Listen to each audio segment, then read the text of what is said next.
It's very Footy Prime. We're just off camera talking about Vern Troyer and grilled cheese sandwiches. I won't explain the connection there if there was. Two things Walger likes to eat. Yeah. Oh. And then complains. Complains, yeah. Okay. Okay. He's heavy. That's how we do things here, Jesse. Yeah, that's awesome. Jesse Marsch joins us on Footy Prime as promised. Jimmy Brennan's here, JC, Amy Walsh, Dan Wong, and myself, Sharman's here. Jesse, thanks again for joining us. Is this my second time? Third? Fourth? Third or fourth? Okay, third. Might be third. Okay. Fourth. Okay, cool. So you're used to Thanks for having me back. You know what to expect. Yeah. We were just actually talking to Jimmy about he was stranded in the States with this whole Air Canada strike. Any football stories where you were stranded? Not including Leeds? Airports? Not really. Great question, Sharms. Great question. Yeah, good start. Nailed it. All right. Nailed it. Thanks, that's Jesse Marsch, everyone.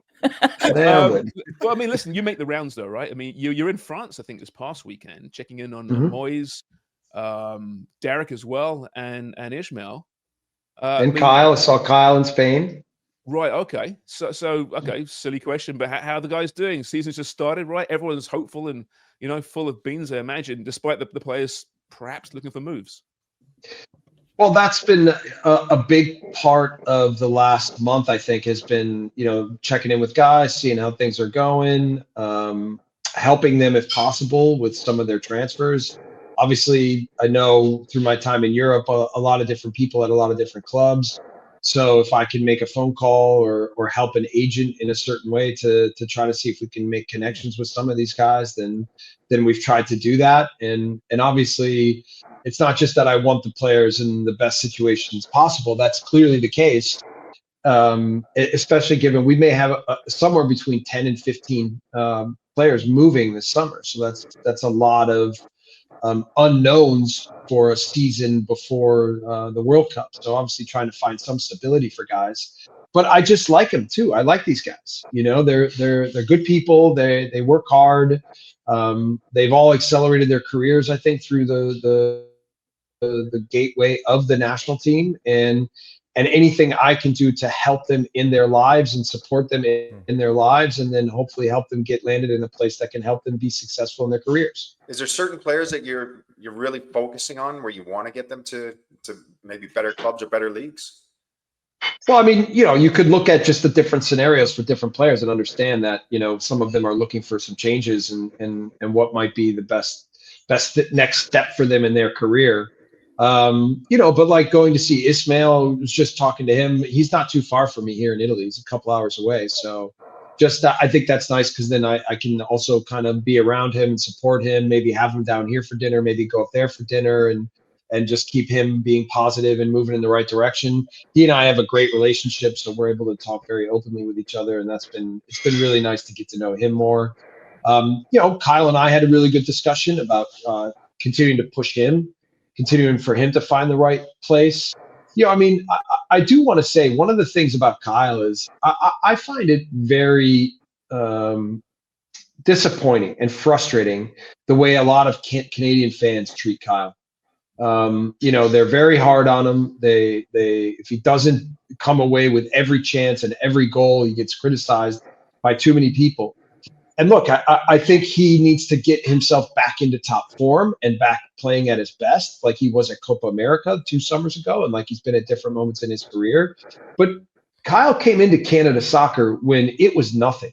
Like literally, he was like the only player that could play at a certain level or had been.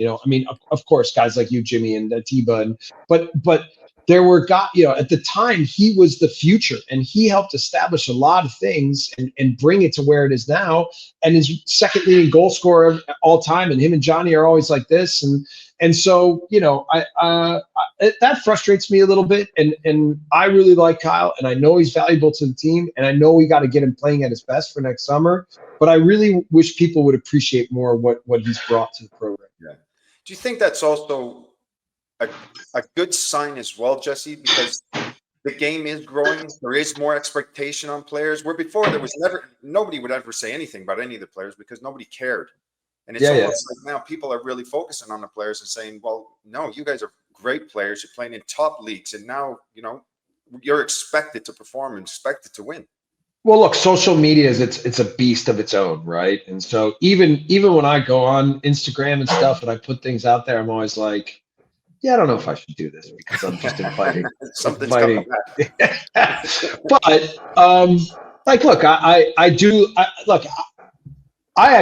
like the Canadian fans in general. I think they're overwhelmingly supportive. Look, we had a very disappointing Gold Cup. Like, I'll be the first to admit it. And some media and some fans were very critical of me, and they should be. Like, we shouldn't lose in the quarterfinal to Guatemala. Like, that was incredibly disappointing.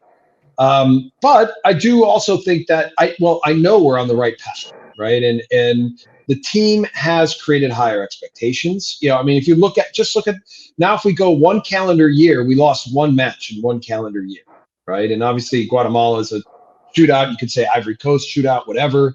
But we've certainly had a pretty good year.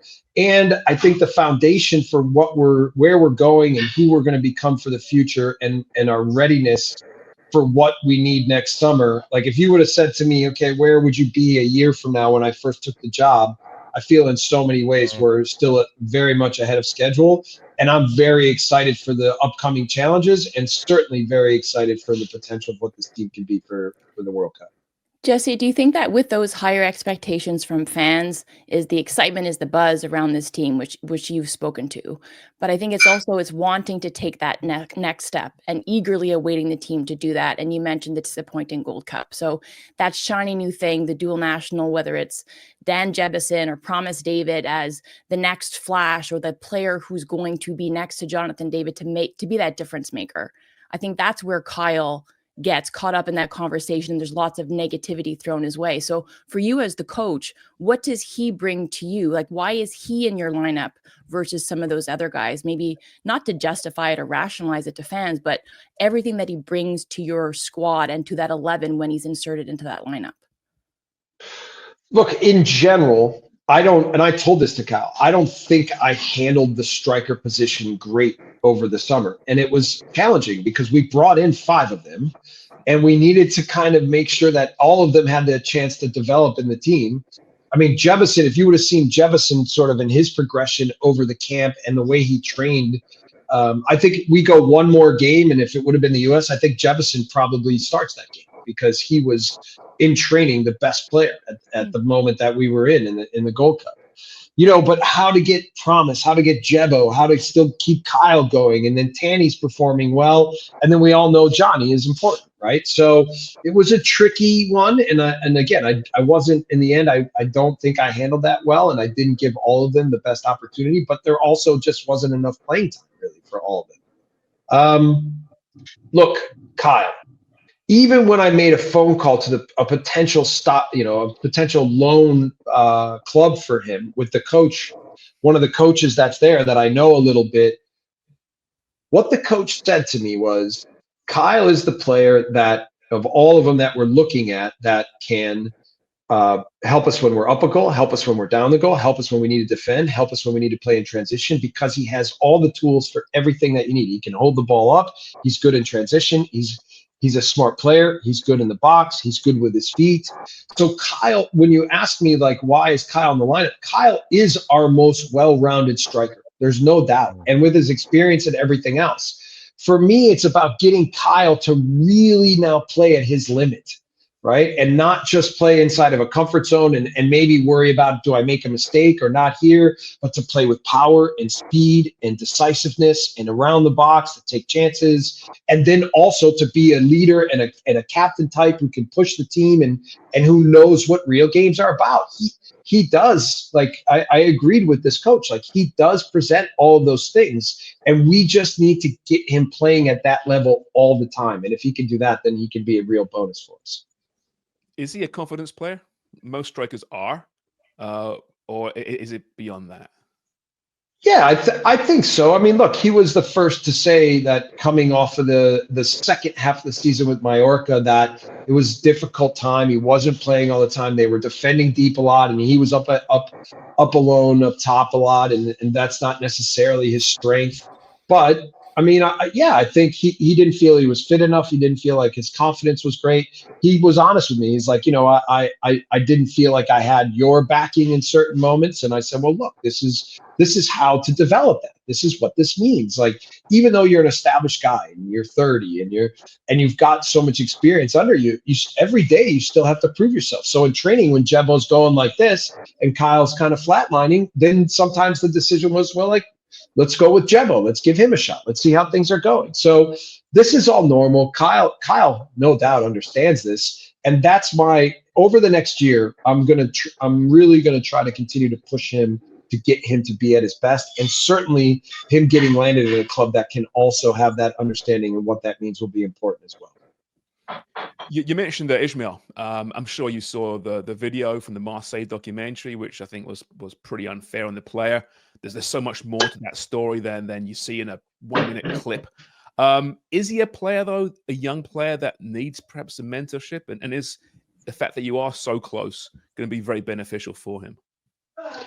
Yeah, so I had seen some of the video from training already before that documentary came out, right? And look, I don't want to comment too much on, I think we can all have our feelings about how it was handled. Every coach has their own way of trying to motivate and communicate with players. So we don't know enough about all the story of what's going on. But certainly when you see that and you're a fan of Ismaël and you love Ismaël, you certainly don't want to see him treated like that, right? But, since then he went to Rennes and then he came back and now he's at Sassuolo, right? And I think that now where he's at is a good situation, although it's going to be a fight. Like, they're not going to have an easy year in Serie A, and it's a very disciplined league where they think about defensive tactics. And in that sense, I think it'll be good for Ismaël. I think it'll be good for him to have real discipline, to have to play every game with full concentration, to understand tactical responsibilities, and specifically defensive tactical responsibilities. And then, of course, his natural ability to make plays on the ball and be fluid within the game. This will always be something that he can rely on, but he needs to couple it with the real discipline for what the best games look like. If he can find that, which, by the way, we were really happy with him in March in those matches when he came in against Mexico and when he started against the U.S.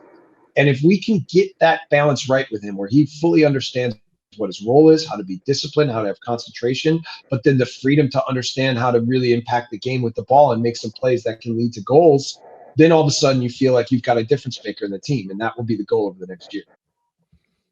3 of those central midfield options have all changed clubs. We saw Matthieu move to MLS, LAFC, got a nice goal this past weekend, fed by Sun there. Obviously, Nathan Saliba, who may have been the one player that caught the most attention this past summer, makes a big move to Anderlecht. We assume, and I'm not going to put you on the spot, we assume that Stefan's going to be starting the big games if he's healthy. The partner in that midfield, I mean, is that the position that you're losing most sleep over right now? Who is the right choice? Well, look, I wouldn't say. I think the beauty is now we have a lot of choices, man. So.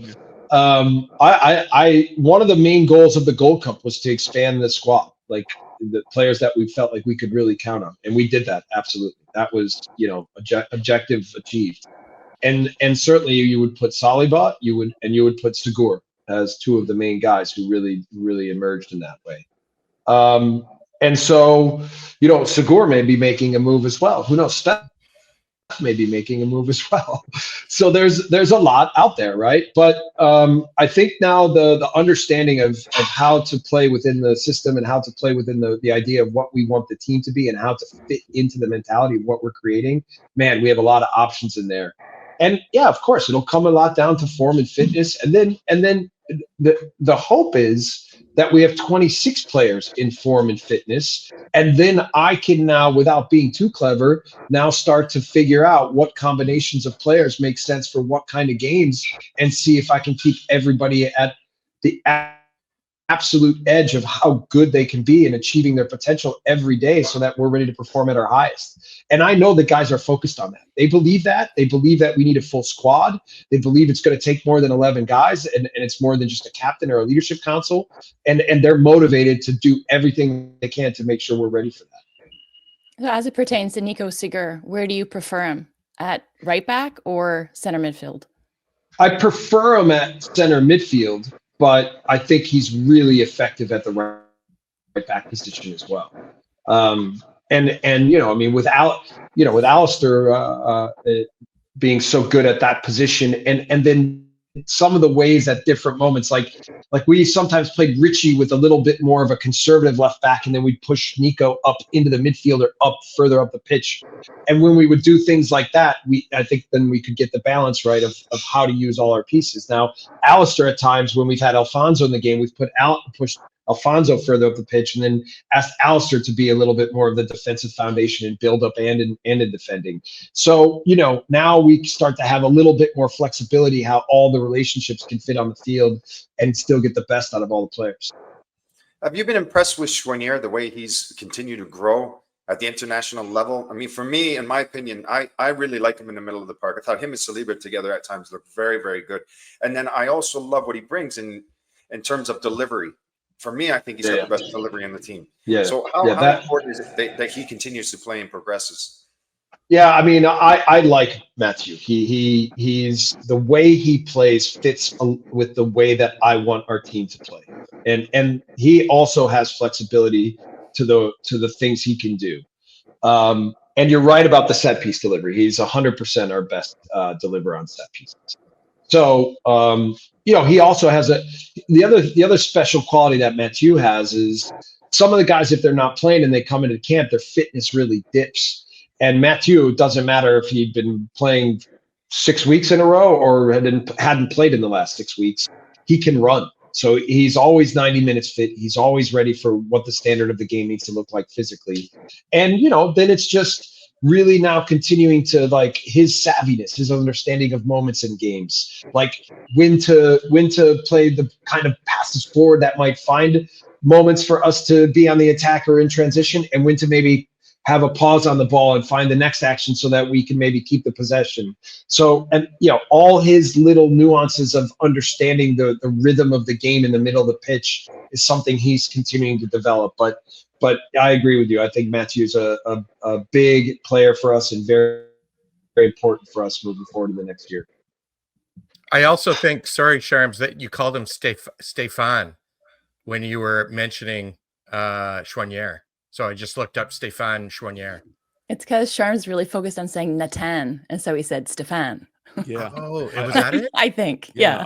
I'm really working on my pronunciations because Dubs holds me accountable. Okay. I mispronounce anything, so that's on me, Jesse. Don't worry. Look, it's not so easy. It's not so easy. I know this.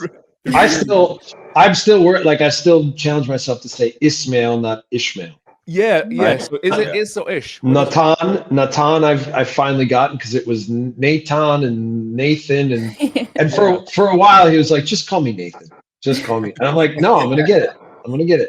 By the way, you but if you continue doing that, you're gonna sound like Ted Lasso. I don't even know. Is that what he does? I don't even know. You challenged me, Jesse, by the way, to ask Promise about the story behind his name, and we had him on the show a few weeks ago. And my God, what a great story that was! Yeah. Right. I mean, he's the media's dream, right? Out of all the players available to you, I mean, forget his goal scoring exploits. He scored again past weekend, right? Yeah. That guy gets it, right? I mean, what a personality. He's definitely a personality. You know, and he's fun to be around. You know, he's got positive energy. He doesn't get down on himself. He doesn't get down if he doesn't play. Like we were considering him for the Honduras game, starting for the Honduras game, and he had and then we had obviously a good match against Honduras, and then the next day we had training, and I said, do you know why I chose not to start you for the Honduras game? And he goes, yeah, because I had a shocking training session the day before the game. I said I wasn't going to use that term, but yes, you are correct. you know, so he's also not dumb. He's a smart guy, you know, and he also is trying. I mean, I don't know if you saw his goal last week, but you know, it was a pressing goal, and so he's continuing to try to elevate his performances in the ways that I think are valuable for what we're doing with the national team, and ultimately what I think will be valuable for him to play at the highest level. So I like that about him. And yes, you're right. I like his personality as well. Serie A kicks off this weekend. Got to mention John and Juventus. I saw him last Friday against Atalanta. He looks good in those stripes, doesn't he? Yeah. I mean, yeah. That's a big jump, though. Still going from Lille to Juventus on many levels is it's a big jump. I confident that he'll just take it in hand and we'll have no problem. So I live here on like a little mountain here in Italy, right? And then there's a little cafe that's about a 10-minute walk down the road. And I've been eating at that cafe or going there for coffee at least once a week since I've lived here for the last 2 years. I didn't know anyone knew what I did for a job. And then as soon as Jonathan was signed, I went down there to have a cup of coffee, and I had like 4 70-year-old men going, "How good is this guy? What is he going to do? Is he gonna, Coach, tell us what's going on." And I was like, "Don't worry, you won't be disappointed. You won't be disappointed." But the reason I bring that story up is because every town in Italy has their local team, and then if you don't root for your local team, you root for Juventus. This is Italy's team, right? So it's a different kind of pressure, and it's a different kind of setting than most places you would go in Europe. Jonathan will have a lot of expectations on him, but I don't worry about him at all. He's an easy guy. He's very calm with the way he deals with life. He's an incredibly talented player, a very intelligent player that can fit into any system, in any coach's system, the way they want to play. They can use him in multiple roles. He's going to be outstanding. I thought his goal was amazing. His performances overall have been very good. You know, I think they want him to be a little bit better with his back to goal, and just like almost like if they play him as a lone striker to be able to hold up balls at times. But overall, I think they got a player that they won't be disappointed in. I'm curious about your workflow, Jesse, during the European season in particular. You know, where you're based, how many games a week are you able to watch? Do you have your video team sending you broken down highlights? How do you watch MLS? Do you record them and then watch them first thing in the morning? What is the Jesse Marsch workflow like? I'll take you through my routine. I usually wake up, my dogs wake me up at about 7 a.m. and I have a big garden here, and I'm in the garden from about 7 until about noon. And so it keeps me fit. It keeps me mentally sound. And then about that time, people from Canada start waking up, and North America start waking up, or players are starting to be done with training here. And then I'm catching up with the little things here. And then, I'm watching matches. You know, it's the timing of what I have here, and I can have a couple computers, a TV, and I can be watching multiple matches here at night. And then MLS is happening in the middle of the night. Once in a while, if it's a really good match that I'm excited to watch, like when Vancouver was making the push in Champions League, I was up in the middle of the night watching them too. And then, we have a program where we kind of all own a few different players to be tracking and watching. And then they send me like little 10-minute recap videos from performances. And then we'll speak weekly about, you know, what it's looking like with different guys. And, you know, and then we'll kind of always be bumping guys up or down in the depth chart based on performances. So, it's in the current age of technology with football, it's pretty easy to follow players. Like if I compare it to 2010 when I was an assistant with the U.S. national team, we were just like, we had a board where minutes and goals and assists, and like if you could catch every other game, you were lucky. But now, you know, and then I'm usually tracking the guys who are either injured or not playing or struggling a little bit to like establish themselves more than the guys that are doing well, because the guys that are doing well usually don't need to hear from me too much just to keep themselves going. And then when we get closer to camps, I usually speak to the leaders a little bit about, all right, this is what this camp is going to look like, and this is what the emphasis will be for this camp, and this is what we need to be thinking about. That's my day job. Then there's the other part, which is continuing to work on the infrastructure of the Canadian Soccer Association, my relationship with Casey, fundraising to make sure that we're on track to all the things that Kevin and I want to build when we're continuing to move forward. Interviews for people or discussions with people about what's happening on the inside of what we're doing. Influencers in the sport in the country, just trying to have my finger on the pulse of a lot of different things. So today I probably have 8 Zoom calls today, so Zoom is amazing, right? You can stay connected with so many people and so many different things. But I tell you, man, I really like this job. I really, really like this job because I said there haven't been a lot of jobs where you feel like you have like real support, where like you feel like you have real positive energy around everything that you do. And I really feel that here at CanMNT. And I'm thankful for the team. I'm thankful for Kevin Blue. I'm thankful for the organization. I'm thankful that most of the media has been incredibly supportive and forgiving of mistakes that I make and that we make, and believes in this team, right? Like I do. I believe in this team fully, like 100%. Like I made the right decision coming here. I believe in these guys. I'm so excited for next summer. I'm doing everything I can to give them the best opportunity possible to show everybody how good they are. So, yeah. Thank you guys. It's been awesome. I'm more interested you're in the welcome. garden right now.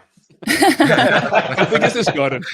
Don't be surprised How if does your Jimmy's in garden your grow, garden in the Jesse? morning. I have almost 200 olive trees, so I make olive oil every fall. I brought some to the players last fall, and I just gave them like little bits, but now we have a few more trees. So yeah.